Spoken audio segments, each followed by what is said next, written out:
To give a little background, Zambia did default on its sovereign debt in 2020. It became the first African nation to do so during the COVID-19 pandemic.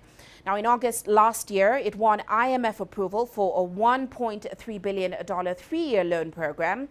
Now, that deal is meant to help ease pressure on its public finances while it conducts a $13 billion restructuring discussion. The IMF head, Kristalina Georgieva, was also in Zambia, and while she praised Zambia's efforts to improve the use of public resources, she also emphasized the need for a swift resolution of its debt situation.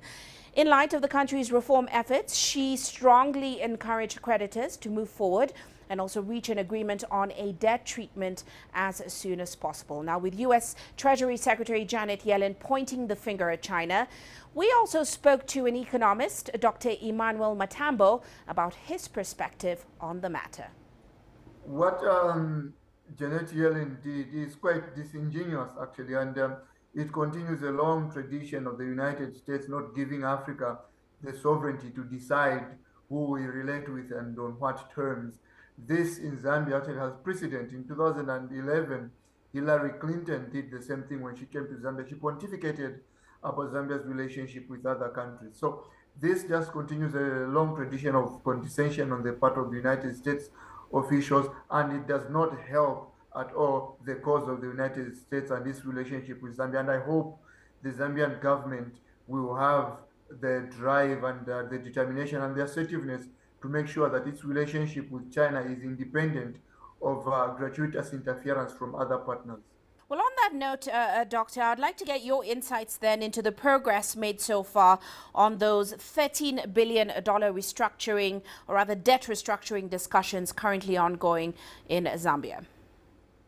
The extended credit facility that was reached last year is something that the Zambian government should hail as some respite, so to say, from more punitive measures of debt restructuring. Now, the progress that has been made hasn't, the parties involved haven't moved as rapidly as they would have wanted to move, and that is because of the complications and the suspicions amongst the countries that should be relating to Zambia on that particular matter. We talk about France, China, and South Africa as an observer kind of member. So once it has been asserted that the Zambian government will use the date that it is that it will use the money that will be recouped from more punitive measures of debt contraction, that it will actually be for the betterment of the Zambian government and the Zambian people, unlike the speculation which surrounded the issue of Zambia using money from the IMF to repay its debt to China. Once that has been removed as suspicion, then we will see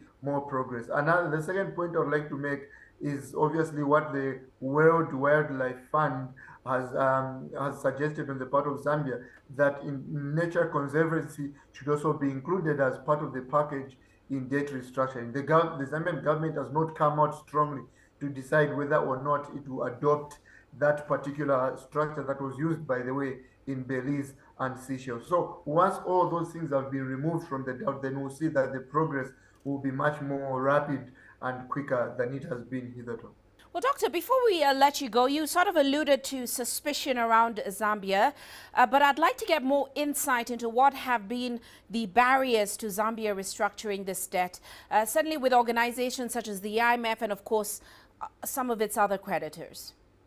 There has been a lot of speculation because, first of all, because of the debt that Zambia owes to China, and it owes a lot of debt, by the way, to many other partners. I think the highest number I've ever heard that Zambia owes to China is about 33% of its external debt, which was not more than 11 billion, if I'm not wrong. So there has been suspicion that once Zambia secures a debt credit facility, then it will be reimbursing most of the money to China, which of course has no basis, so to say, in reality. And there has been a change of government in Zambia that should be appreciated from the much more spendthrift government of Edgar Lungu that ended in August 2021. I hope that there will be more trust in the current government in Zambia, and that the date that the credit facility that it will get will not be necessarily to the direct benefit of China, but to the direct benefit of the people of Zambia, who actually suffer more detrimentally if at all the IMF and the World Bank do not converge on the certainty that Zambians actually have the priority in if the debt is restructured. Of course, Dr. Matambo there on his perspective of Zambia-China relations.